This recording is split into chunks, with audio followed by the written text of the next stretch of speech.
Hello, you beautiful human. This is the 187 Podcast, and I'm 187. The 187 Podcast is a podcast for men, those who identify as men, and those that care for them. I'm producing this podcast to normalise the conversation around many of the topics that have an impact on men. If you're finding the episodes helpful, then feel free to support me by sharing the podcast, talking about the subject, or even getting in contact with me and letting me know what subjects I should cover. But also, if you have a lived experience that you think is important to talk about, or something you'd like to share, all of my contact details are in the show notes.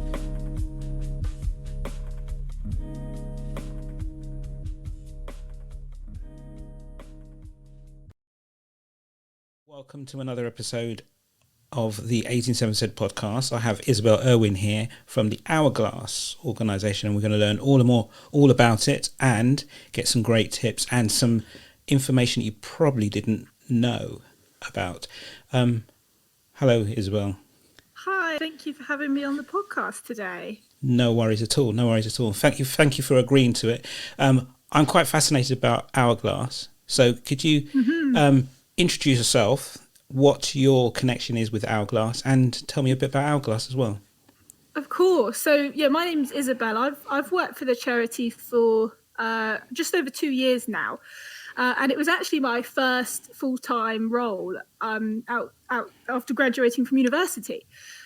So I started off working on the helplines. We've got a 24/7 helpline, and slowly kind of worked my way into the position that I'm in now. So I'm the development manager for England and Wales. So that might make more sense if I explain sort of how we operate and what we do. So we are the only charity in the UK dedicated to stopping the abuse, harm and exploitation of older people. We define an older person as anyone aged 60 or above. And the main way in which we provide support to older people is through our frontline services. And we have a dual service delivery model. So we've got our national services, so that helpline I talked about, that's actually a 24/7 helpline. It went 24/7 about 18 months ago, and we're the only 24/7 helpline in Europe dedicated to this cause. Wow. And alongside that national helpline service, which you can access that via telephone, email, text, instant messenger. We've also got loads of great resources on our website. But alongside that, we've also got our community response services, which is what I kind of manage and develop. And that's where our IDVA service operates from. And we do casework with older people in specific regions in the south of England and also in Scotland and some areas in Northern Ireland as well. So we've got quite a few IDVAs on the team. We just support older people impacted by domestic abuse. You mentioned IDVA. An IDVA is an independent domestic violence advocate or independent domestic violence advisor. And our IDVAs are trained by Safe Lives. So that's an accredited qualification. And what it means is that we've got a sort of expertise, I suppose, in understanding the dynamics of domestic violence, the different ways that domestic violence and abuse manifests, the specific signs to look out for, the kind of barriers that people experiencing domestic violence might face, and also the remedies open to them for if they want to flee, if they don't want to flee, what kind of options are open to them. So we advise on all sorts of things. I mean, we have to do risk assessment. It's a part of the nature of this work. We do safety planning, which we have to be quite clever about, because with older people, as I'm sure we'll come on to talk about, domestic abuse can look very different and the dynamic is very different.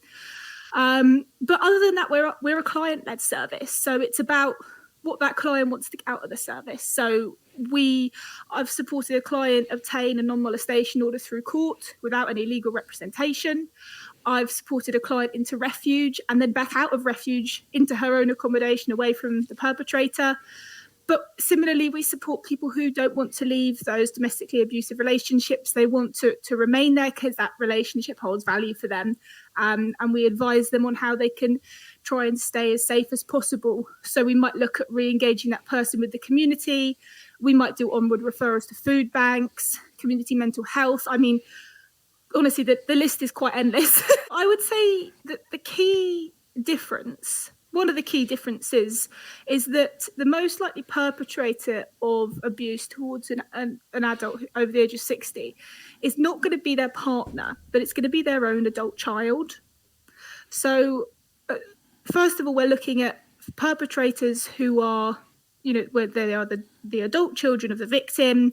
And we also start to see more kind of equitable statistics when we're looking at male victims, female victims, and male perpetrators, female perpetrators. It does start to even out as you get into these older ages. I mean, we still have a larger proportion of female victims, but it starts to kind of equal out. And with this different dynamic, there are a lot of different barriers older people face. The first being that a lot of them maybe don't see that as domestic abuse, because their understanding of domestic abuse is probably a husband physically abusing their wife.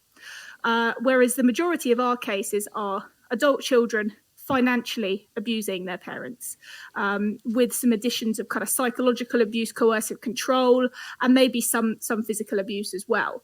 And understandably, a lot of our clients, they don't want their children. I mean, I say children, these are people in their 40s, 50s, 60s even, but they don't want to see their children getting in trouble with the police. They don't want to see their children homeless.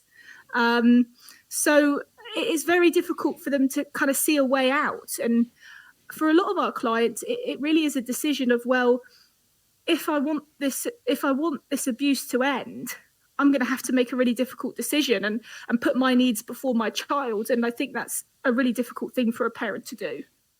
And that's the conversation I have very frequently with clients is, when is it time for us to put our safety first? And that safety isn't selfish, but it is really difficult because a lot of these adult children, and to be honest, the majority of them are in their kind of 40s, 50s. A lot of them, they've not ever really left home. They've not left the family home. They may work, but it may not have been that they've had a kind of secure job. And so they're quite reliant on the victim, on our client. So it's a big step, not only for the victim, but also for the perpetrator potentially. And often when they are being asked to leave, if they've not got a history of secure employment, they're not going to be able to get social housing. Maybe there might be substance misuse issues involved. And a lot of the time, the kind of option that we're looking at is, well, that perpetrator may well become street homeless. Right. And that's not a decision that a parent wants to make for their child. It's much more emotionally complex, I think. And don't get me wrong, we do get, there's a wide variety in the cases that we get. And we do get cases where it's kind of more straightforward. Maybe there's been an incident of physical abuse, or there's been an incident of economic abuse, and it's quite clearly contained within that one incident, and there isn't all of this other stuff going on. But I'd say that the majority of the time there is, and I think that's why we have this approach, this more kind of holistic approach. Because I don't think it's fair for us, and I would never have the expectation of a client that they would leave or they would ask their child to leave. But it's not fair for us to have that expectation, and a lot of it is about building that relationship with the client and actually just giving them a safe space to talk about what's going on. Because who do you talk to about that? There's no manual for parents, older people to deal with that kind of situation, and often they think they're the only one going through it. So just a sounding board can go a long way. If you are based England, Scotland, Northern Ireland, that's a huge, it's a huge piece of work. And you're the only one, and you said the only one in Europe. So how prevalent is this? What are the numbers? We estimate that 1 in 5 people will be impacted by this issue in their lifetime. 20% of our population. And it always it kind of baffles me, because I mean, a lot of people, they don't want to talk about it. And I'm not just talking about the clients necessarily, but I'm talking about professional organizations and the general public. It's very much an issue of, when I go out and I try and raise awareness, I do my my fair share of standing outside of Asda, with my leaflets, trying to engage people. But it's really difficult to get engagement. And it baffles me, because we are living in a society, an aging society. We have more older people in the country than we have ever had. Hopefully, we will all have the opportunity to grow old and live a healthy and happy life. And if 1 in 5 of us are going to experience this, why are we not talking about it? Why is there not more being done? Why is there not more funding for all the work that we do? And unfortunately, we see this sort of attitude of older people continually coming last in line. We do see that reflected in public funding. So when we are putting in bids, we have a report on it on our website called Last in Line. But we receive proportionally less money than other, and don't get me wrong, other really important causes. But when we're thinking about child victims of abuse, even animal victims of abuse, often those organisations receive proportionally more funding than services like us for older people. It's almost like a societal disconnect. Yeah. Why do you think that is? Because I don't understand it from what you're saying. I mean, that's a really great question. I think nobody really wants to think about growing old. And I think, especially in the UK, maybe we don't have the most, we're not the most kind of comfortable with the idea of older people and the subject of kind of death and dying and growing old. It's not something that we kind of welcome with open arms to discuss.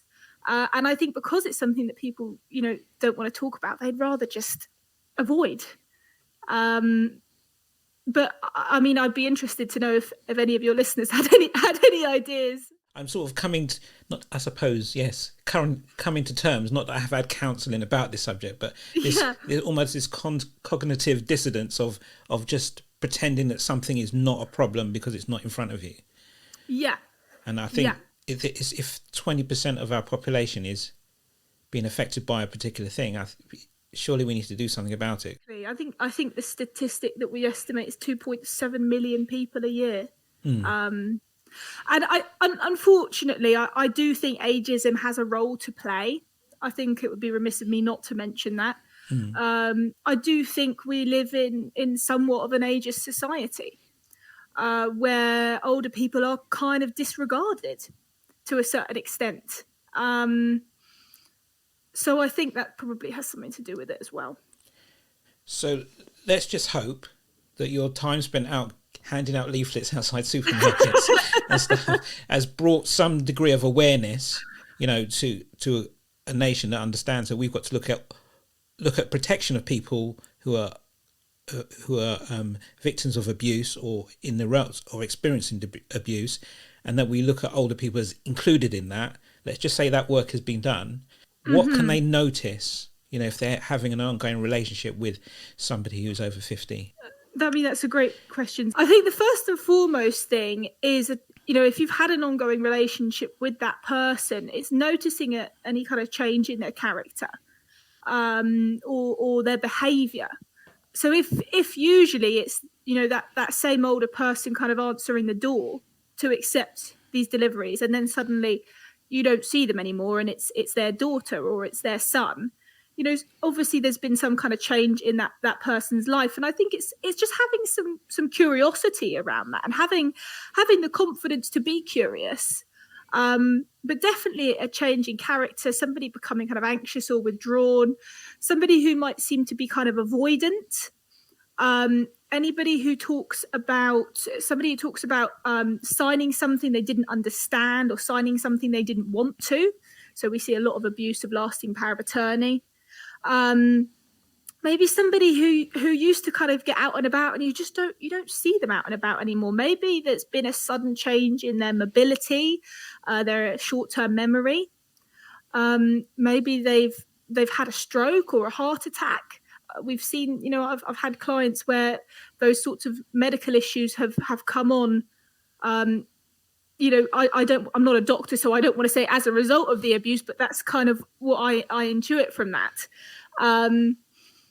Any kind of money worries, if they don't seem to have money on them, if they don't have their own debit card, they don't have their own cash. We also can see perpetrators sometimes over or under medicating an older person. So if you know that there's another family member kind of responsible for that, if that older person maybe seems spaced out or they're in pain, and then the kind of more obvious things as well. So any kind of bruising, difficulty sitting or walking could be an indicator of sexual abuse.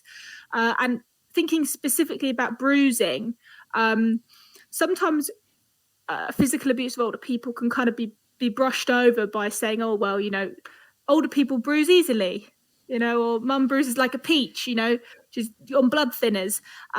It's thinking about where is that bruising on that person's body? What are does it look like maybe finger marks on their arm where somebody maybe has grabbed their wrist or grabbed their shoulder? So, all of those are indicators, but I think it's having the confidence and the curiosity to start a conversation with that person. How are you doing? Or I noticed that, this has happened, or that you this is a bit unusual for you. Like how are things at home? It's just those open questions, and I think that can go a long way, even for maybe a victim who's not ready to talk about what's going on. Just for them to know that you've noticed and that you care. The list of things that you're talking about, it seems to me that it all starts with that gut feeling, like something's not okay. Absolutely. And then that's where you need to switch on the curiosity, I suppose. Mm-hmm. You spoke earlier about perpetrators being, in a particular either financial or mental kind of situation that has led them to being abusive in a way that they might not even know they are, or might purposely be doing that.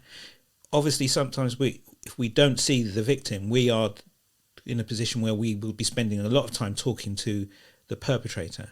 Mm-hmm. So there will be things that we probably might notice. You talked about over or under dosing, medicating, their parent, but there's obviously a list of other things that we could probably notice as well. Absolutely. So I think one of the main things when we're looking for indicators with the perpetrator's behaviour is, have they maybe suddenly acquired an asset that doesn't quite make sense? So have they got a nice shiny new car on the driveway, or have they just been off to Disneyland with their family on holiday when actually they don't work, or they've been on benefits for the last 5 years and it wouldn't be affordable to them. Similarly, maybe kind of discussions around having solicitors involved, like you said earlier, releasing equity from a property.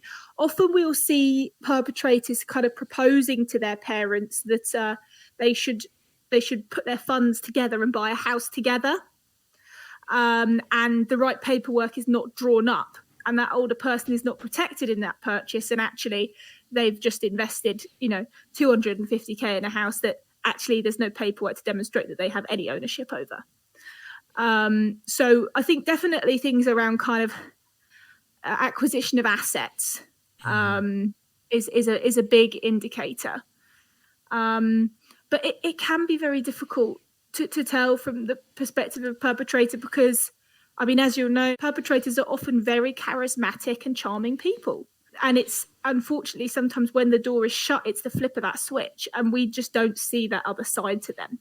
In essence, we're talking about an individual or group of people, because it's not just one, that is maybe vulnerable financially or whatever, but they are still calculating to use power and control to get whatever they need. Yeah, and often for the perpetrator, they they won't, it's not really part of their character to accept that they are at fault in any way. So, it's other people's fault. They may not really try to get help, or when help is offered by, third sector organizations like a housing organization or, anything like that, they don't engage very well with those organizations. Maybe they can kind of be quick to anger or frustration. Those sorts of things might indicate as well that there's something going on. When you talked about the people that might be referred to your service who are said 60 or above, 60 is not really that old. No, it's not. People always say that, yeah. So it does lend those feelings of you're now on the decreasing period of time that you're on the earth. You're full of hope, but now you are on the 60 or 70. You're thinking, wow, this is amazing, kind of thing. So there are these thoughts of, I'm not going to be around for much longer, and there'll be health issues and those sort of things. So that vulnerability, you want as many people around you that say they love you. Absolutely, and are going to do right by you. And if at any point you don't have the capacity to make decisions for yourself, that they are going to make the best decisions for you. That you're not going to be put into the cheapest care home they can find, because actually they want as much of their inheritance left as possible. Or your house isn't going to be put on the market for well under value, just so that the money can get in the bank, that kind of thing. Yeah, and which makes it really scary for anyone to be able to make a truly informed decision, because making the decision ultimately, if it was me, I'm therefore making a decision that will result in me being potentially alone, or not have any family members around me, or having no family members around me, and or they might be prosecuted if they've done something that's fraudulent or whatever. Exactly. It's a big ask. It's not just moving someone to refuge and they can start a new life because they're 55, 60, exactly. 70. And actually, in the 2 years that I've worked at Hourglass, I've seen one person go into refuge. Refuge is just not, it's not an option for a lot of older people, because like you say, if there's care and support needs involved, it might not be suitable for that person to be in a refuge because of the access to that property. Oftentimes refuges, they're not kind of in the middle of a town. They might be sort of up on a hill slightly outside of town, when it's a 10-minute walk to the bus stop down the hill, and then you've got to get up the hill. So if you've got mobility difficulties, or if you've got maybe incontinence issues and you're going to be sharing a bathroom with people, but also the majority of people in refuge are usually, at least in women's refuges from what I know, in their 20s and 30s, there's young children there, and older people can really feel out of place. And feel like actually the people here, they're not really my peers.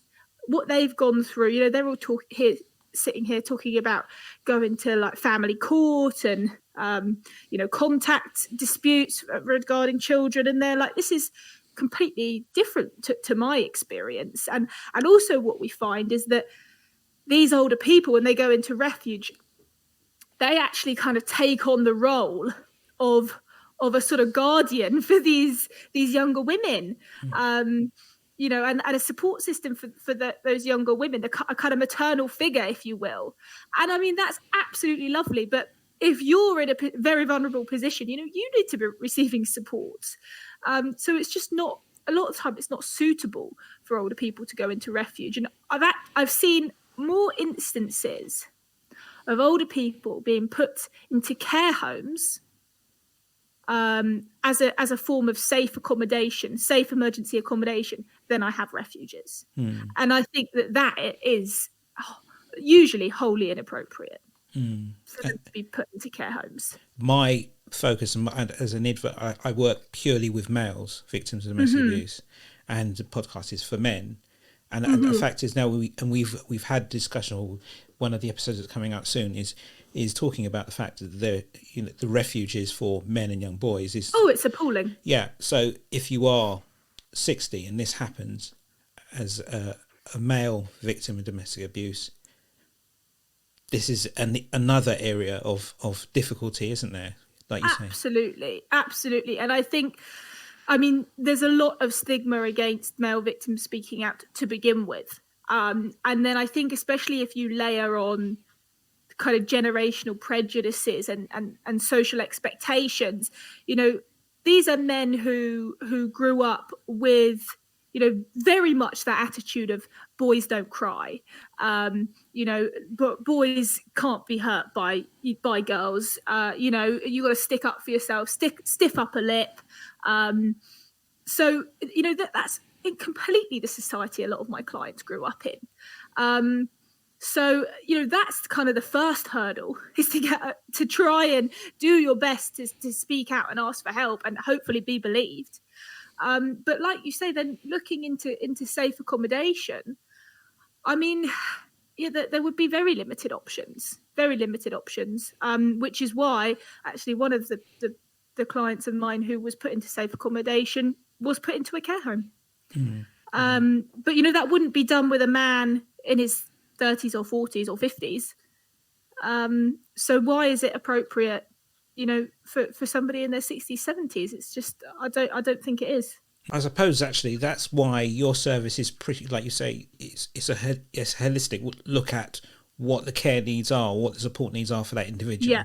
So when, for example, somebody from the postal service says, "Oh, I've got an issue at an address," or a care professional or even an individual phones up and refers themselves in and says, mm-hmm. there's an issue here. What's the kind of the blueprint or the timeline that occurs when they phone up? So if it's a third party individual calling in, they call into our helpline.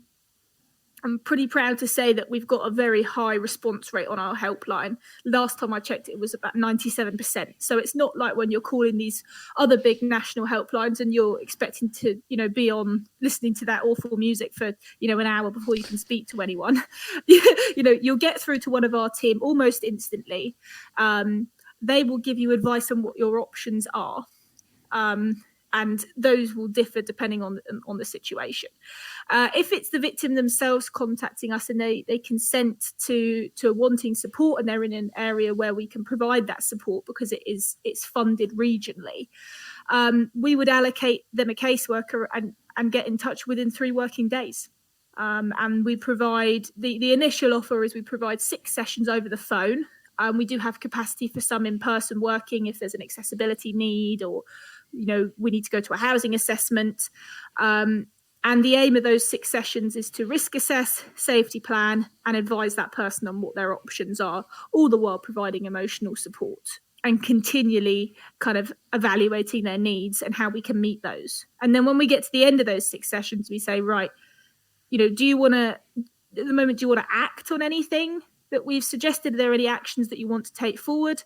Sometimes people say, actually, I think I've got all the information I need and I want to sit and I want to think on it for a couple of months and I'll get back in touch. Or they say, actually, yes, I do want to make a homelessness approach. I do want to flee, or I do want to get a non-molestation order, and we can put that into action. What's interesting is that you are client-led as opposed to just doing it to them. We would never tell a client what to do. Never, because it's the client, they are the expert on their own situation. They come to us, they've kept themselves safe for, God knows how long. So we learn a lot from our clients and we take a lot from them and their experiences. Yeah. So we've got a holistic service that is client-led. Okay, and as a referrer or an individual kind of looking at if before they make that call, they're obviously going to visit your website and have a look. What sort of things would they find? Oh, great question. Nobody ever asked me that. So on our website, we've got a whole host of information. Probably one of the first things that people might want to look at is the leaflets that we have on there on different abuse types. So these are leaflets specific to older people's experience of that type of abuse. So, economic abuse, neglect is another big one that we see, physical, etc., etc. So a lot of people, when they call us, they will say, I had to read through that leaflet, and it was only when I read that I thought, oh, well, that person does that to me, and then they also do that to me, because the leaflet's a kind of reframing maybe what that person's experiencing in their home. We've also got some great webinars that people can check out. So if they want to maybe see the faces behind the charity, hear a little bit about maybe what we're doing, how we support clients. We've got webinars on older people, domestic abuse and housing. We've got financial abuse.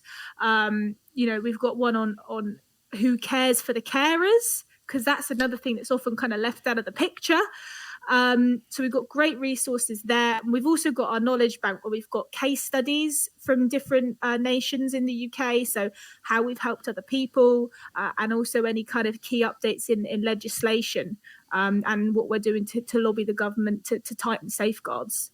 You mentioned that you are covering the whole of the country and various parts of the UK. That there are pockets where there might be gaps that you might need support in. Yeah. I mean, at the moment, I'm really trying to develop our services in Wales, because we used to have a community response hub there, so that's where we do the casework. But it's been quite difficult for us to obtain funding there. So, I mean, if anybody is listening who works in this sort of sector in Wales, or knows somebody who does, we're always looking to make connections there. No matter how small the organisation, please do get in touch with us. And another area is kind of the north of England, really. I've been doing quite a bit of work in East Riding of Yorkshire. But it's kind of the other side of the map as well. I'd love to get talking to some people maybe from Manchester, some of those kind of bigger northern cities, about how we can collaborate with non-statutory and statutory services there. So despite your big remit, there's a lot of growth and lots of links or connections that need to be made to keep you sustainable, I suppose. That's the next question is, how are you funded, or how do you keep sustainable? So we do receive money from the Home Office that funds our helpline. So we do receive a sum of government funding, but it's not enough to keep the charity going, unfortunately. So we have been fortunate enough to be given quite a substantial amount of funding by the Police and Crime Commissioner in various regions in the southeast of England. So Kent, Sussex, Thames Valley. I'm going to forget them all because there's about 12. But various kind of regions in that kind of home counties area. If you think of London, the kind of circle around London, that's kind of where we're branching out. So we've been fortunate enough to receive that money from the PCC. We've also been funded by Woking and Borough Council. So the council themselves have put aside funding to fund my position and support older people within the borough. And we've also been funded by Mopac in London. So we've got different donors, and we're constantly applying to different grants. The lottery grants, whatever we can apply to, really. But we always need more funding, because there's always more people to help. There is always more work to be done. We don't bring in huge amounts of revenue through fundraising on the ground, but obviously any donation anybody makes will always help. Yeah, and that was going to be my next question. So somebody could visit your site, for example, and see a donate button, and Absolutely, yeah. You can definitely donate through the website. Yeah, that's perfect. And do you do any fundraising, or are there any awareness days that are coming up?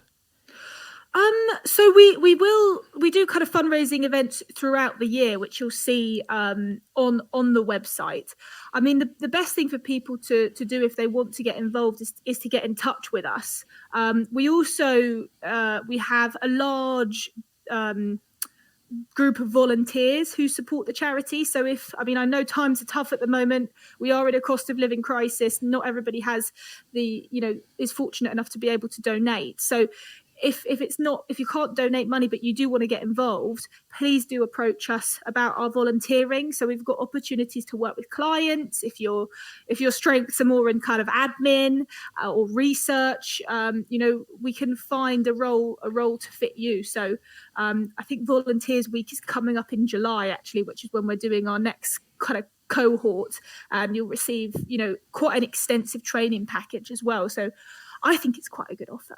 Yeah, I think that it sounds that so somebody can come to you with not having very much experience, but a set of skills, and you can give them a little bit of an uplift, either just confidence-wise and so on.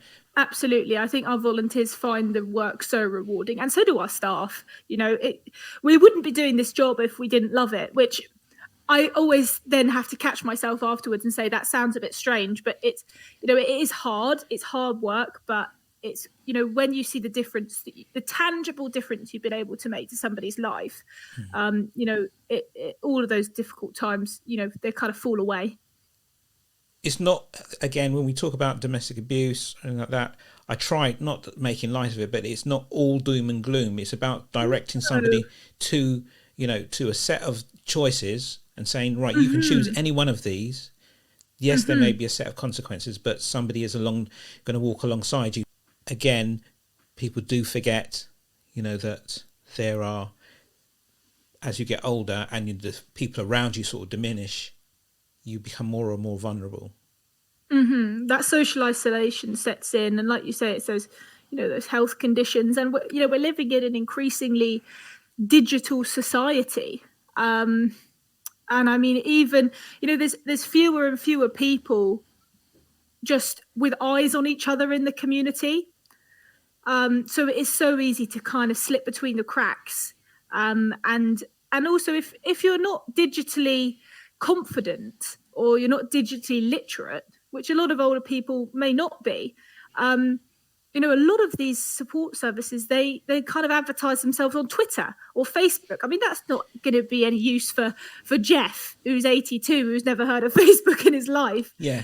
So, it's kind of being aware of that, I think, as well. I think probably we need to be a bit more creative about how we connect with people, and not always just assume that, everybody's got an iPhone. Yeah, exactly. Exactly. Or is literal, or can use it, that sort of thing. So there's that capacity as well. I think, is there anything else you want to add? Because you've done a great job of giving me quite a lot of information that will top and tail this episode with any additional stuff. But is there anything you wanted to say about your organisation that we should know that I haven't asked about? Oof. I feel like there should be something bouncing to the front of my mind. I think we've had a very kind of thorough conversation. I mean, I whenever I do a webinar or, any kind of media piece, I always kind of sign off saying, if you have listened to this and it has resonated with you, please give us a call. We do care. You can talk about what's going on. You don't need to say, your name, where you're calling from. Just please give us a call and know that we care and that there are options out there to help you. Thank you for listening to this episode. And wherever you listen to this podcast, please subscribe, like, or leave a comment.